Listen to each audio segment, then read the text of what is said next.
할렐루야. 우리 옆에 상가 인사합시다. 오늘도 말씀을 따라 살아갑시다. 할렐루야.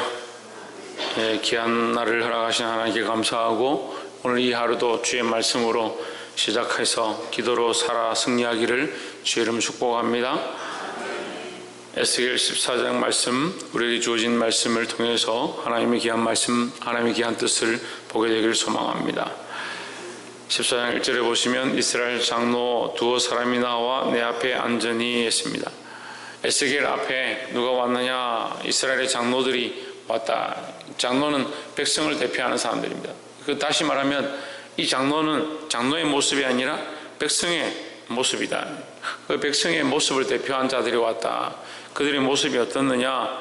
하나님의 말씀을 듣고자 하고 하나님의 응답을 보고자 하고 하나님 무엇을 원하는가, 하나님이 기뻐하시는 게 무엇인가 하고 와서 앉아 있지만 그들의 속을 주님께서 보신다는 겁니다. 3절에 인자야 이 사람들이 자기 우상을 마음에 들이며 제하게 그치는 것을 자기 앞에 두었으니 그들이 내게 묻기로 내가 조금인들 용납하랴 했습니다. 이 장로들이 무엇을 원하느냐? 하나님께서 그들에게 응답하기 원하고 하나님께서 그들에게 말씀해 주길 원하는데 그들의 속에 뭐가 있느냐? 그 우상과 가정한 것들과 자기가 사랑하는 것들이 있다는 거예요. 우리 속에 뭐가 있어야 되냐? 하나님을 가장 사랑하는 것이 있어야 됩니다. 예, 그게 기본입니다. 하나님을 가장 사랑하는 것이 있어야 됩니다.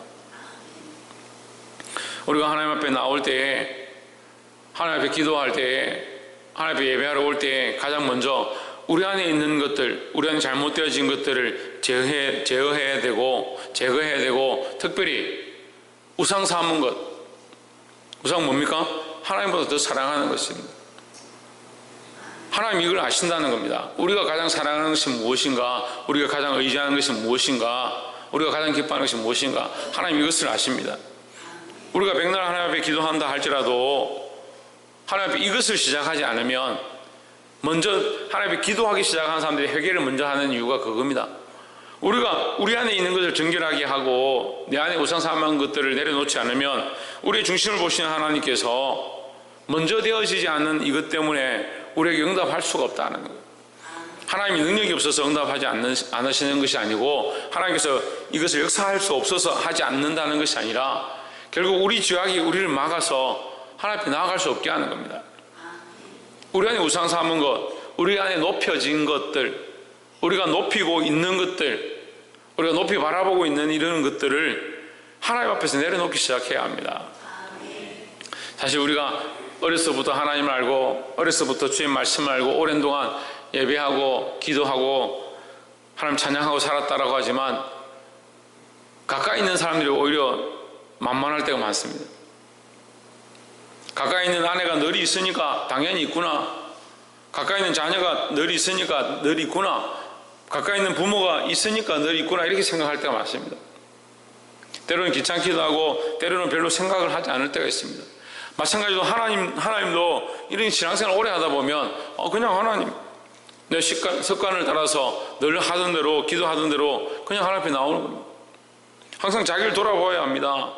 하나님 앞에 설 때마다 하나님을 더 발견해야 하고 하나님을 발견하면 할수록 내 안에 내가 주인 삼았던 것들, 내가 사랑했던 것들, 내가 높였던 것들을 발견하고 그것들을 먼저 정리해야 된다는 겁니다.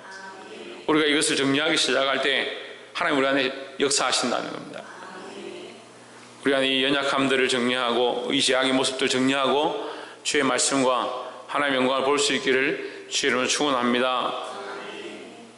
또한 두 번째로 12절 말씀에 보면 여호와의 말씀이 또 내게 임하여 이르시되 13절 인자의 가령 어느 나라가 불법하여 내게 범죄함으로 내가 손을 그 위에 펴서 그 의리하는 양식을 끊어 기근을 내려서 사람과 짐승을 그 나라에서 끊는다 하자. 자, 이제 하나님께서 이 형벌의 모양에 대해서 얘기하는데 기근을 내리고 사나운 짐승을 보내고 그 다음에 칼을 보내고 네 번째로 온영을 보내고 이 네 가지를 재앙을 주겠다. 결국 이 네 가지 재앙은 뭐냐면 생명에 대한 겁니다. 생명에 대한 것. 기근을 통해서 백성을 죽이겠다는 것이고 짐승을 통해서 죽이겠다. 칼을 통해서 백성들의 생명을 끊겠다. 온영을 통해서 거기에 남은 자들을 멸절하겠다, 이런 얘기를 하시는 거예요. 하나님 심판하실 때 우리의 관점이 심판에 있는 게 아니라요, 우리는 구원에 있어야 되는 겁니다. 그러면 하나님의 마음도 어디 있느냐? 하나님의 마음도 심판에 있는 것이 아니라 구원에 있습니다. 항상 하나님의 마음은 구원에 있습니다. 그걸 어떻게 하느냐? 11절에 이 말씀을 먼저 하십니다. 이는 이스라엘 족속으로 다시는 미혹하여 나를 떠나지 않게 하며 다시는 모든 범죄함으로 스스로 더럽히지 않게 하여 그들로 내 백성을 삼고 나는 그들의 하나님이 되려 함이니라. 나 주 여호와의 말이니라 하십니다. 하나님의 마음이 뭐냐? 이게 하나님이 하려고 하는, 이렇게 되려고 하는 목적을 얘기하는 거예요. 너희 안에 우상과 더러운 것을 제해라 하는 이유도 이것이고, 내가 심판을 내려서라도 이것을 하겠다라고 하는 목적도 이것이라는 겁니다. 뭡니까? 나는 너희의 하나님이 되기 원한다. 너희는 내 백성이 되기 원한다라는 겁니다. 하나님의 이 원하심에 대해서 말씀하시지만요, 사실은 이거 하나님의 원하심이 아니라 원래 하나님의 창조의 목적인 거예요. 우리가 죄로 말미암아 잘못된 길을 가고 있고, 우리가 하나님을 배반했고, 우리의 생각들이 틀어진 것이 뿐이지, 원래 하나님의 창조의 목적은 하나님은 우리의 하나님이 되시고 우리는 그의 백성이 되는 거예요. 그 하나님은 없었던 것을 다시 되어야 된다라고 말하는 것이 아니라 원래 되어야 될 당연한 일을 우리에게 지금 가르치고 있는 겁니다. 그러면 우상을 섬기고 내가 다른 것들을 사랑하고 하나님을 배반하고 하나님을 잊어가고 있는 것, 하나님을 경홀히 여기고 만만하게 보고 있는 이것은 우리가 잘못된 길을 선택하고 그 길로 가고 있는 것이지, 원래 우리에게는 하나님의 백성의 삶을 사는 것이 당연하다는 거예요. 그리고 인간의 이 생각들이 무지하고 자기 생각들에 매이니까 왜 하나님 심판하시려고 하느냐? 왜 하나님 우리를 이렇게 괴롭게 하느냐? 우리가 뭘 그렇게 잘못했길래 그런 생각들을 하는 겁니다. 하나님은 우리를 구원하시기 위하여, 원래의 모습을 회복하게 하기 위하여, 더 나아가서 아담의 모습, 처음 창조의 모습을 회복하기 위하여 둘째 아담 그리스도를 보내셨고, 그 그리스도로 말미암아, 예수 그리스도로 말미암아 우리에게 구원의 영원한 모양들을 다시 회복하기 원하신다라는 거예요. 이 두 번째 말씀하실 때 14절에 보면, 비록 노아와 다니엘과 욥 이 세 사람이 거기 있을지라도 그들은 자기의 의로 자기의 생명만 건지리라. 나 주 여호와의 말이니라 하신다. 이것을 4번 말합니다. 4번. 4번 이 사람 노아, 다니엘, 욥 이 세 사람이 거기 있어도 그들만 건지리라. 왜 그들만 건지느냐 우리가 이렇게 궁금할 수 있는데요, 20절에 그 얘기를 하십니다. 20절에 비록 노아와 다니엘과 욥이 거기 있을지라도 나의 삶을 두고 맹세하노니 그들은 자녀도 건지지 못하고 자기의 의로 자기의 생명만 건지리라 하십니다. 참 두렵고 떨리는 말씀입니다. 노아와 다니엘과 욥, 그 하나님께서 의롭다라고 하는, 당대에 의롭다고 하는, 동방의 의로운 자라고 하는 이 사람들이 있다 할지라도 자기만 건지리라.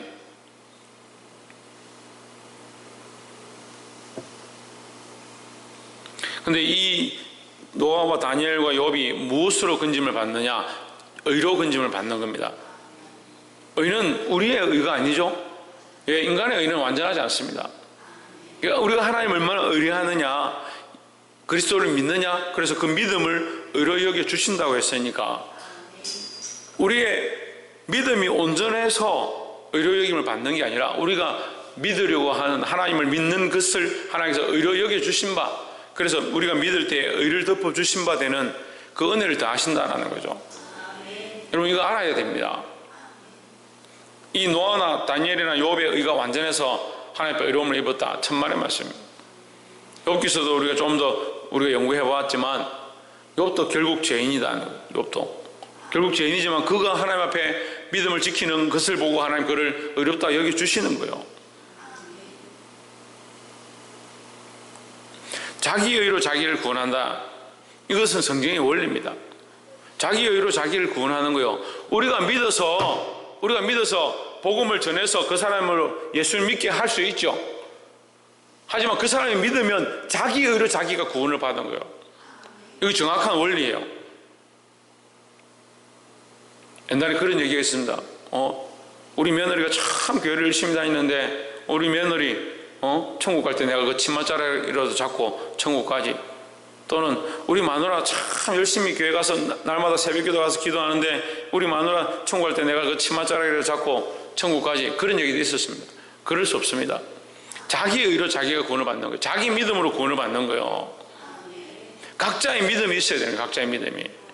그럼 누가 회복되어야 되느냐? 내가 회복되어야 되는 거예요. 사람들은 문제가 생기면요, 저 사람이 저래서 저런 문제가 있지, 저 일 때문에 교회가 시끄럽지, 저 사람이 저렇게 하고 있으니까, 저놈이 저 기도 안 하니까 문제가 있지. 내가 내 믿음을 가지고 내가 믿음으로 하나님을 의지하고 내가 정신을 차리는 것이 제일 우선적으로 해야 될 일이다 하는 거예요. 하나님 계속 말씀하시면 4번이나 말씀하셨습니다. 자기의 의로 자기를 구원한다. 우리가 우리 자신의 믿음으로 나부터 먼저 서고 나부터 내 안에 부족한 것들을 내어 정결케 하고 주님 앞에 나아가서 주의 뜻을 보기를, 주의 구원을 보기를 주의 이름으로 축원합니다. 마지막 3번째로 우리 앞에서도 말씀드렸던 바와 같이 22절에 그러나 그 가운데 면하는 자가 남아있어 끌려 나오리니 곧 자녀들이라 하십니다. 하나님께서 누구를 남겨두느냐? 이 자녀들을 남겨둡니다. 예레미야서를 통해서 계속 말씀하시는 것, 하나님께서 내가 그 나무를 베겠지만 그루터기를 남겨둘 것이다 하십니다. 이스라엘의 나무를 베지만 그루터기를 남겨둔다. 그게 뭡니까? 하나님의 긍휼입니다. 하나님의 자비하심. 우리에게 아직 소망이 있다는 거예요. 내가 아직 믿음을 지키고 주님 앞에 나아가면 우리에게 소망을 주신다는 겁니다. 이제 앞에도 말했습니다.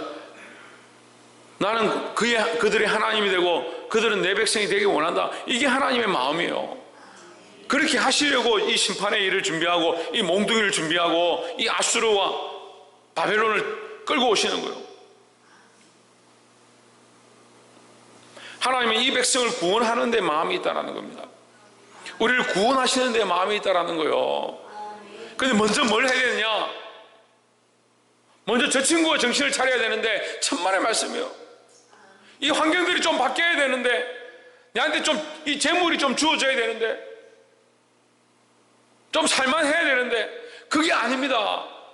하나님 우리에게 말씀하시잖아요. 우리가 하나님 앞에 나아가기 위하여 하나님의 음성을 듣기 위하여 하나님의 얼굴을 대면하기 위하여 내 안에 정결함을 먼저 시작해야 되고 내 안에 우상 삼았고 내가 먼저 사랑했던 것들 내가 높였던 것들을 정리해야 된다고 말씀하십니다. 그 사람으로 되는 것이 아니고 그 환경으로 되는 것이 아니고 그 문제로 되는 것이 아니고 내가 믿음으로 나아가야 되는 거예요. 내 믿음과 내 스스로 그리스도를 의뢰하는 것, 하나님을 의뢰하는 것, 그것부터 먼저 세워야 한다라고 말씀하십니다. 또한 하나님의 거룩한 목적은 구원이다. 결국 우리에게 희망을 주시고 우리를 살리고자 하신다라는 겁니다. 하나님께서 비록 우리에게 몽둥이를 들고 우리에게 고난을 주시고 우리에게 어려움을 주신다 할지라도 그 어려움과 환경만 바라보고 있지 말고 누구의 책임으로 돌리지 말고 내가 먼저 정신을 차리고 무릎을 꿇고 이 나라와 민족과 내 가정과 내게 주어진 생명들을 위하여 하나님 앞에 늘 이 구원의 희망을 붙잡고 나아가시기를 주의 이름으로 축복합니다. 기도하겠습니다.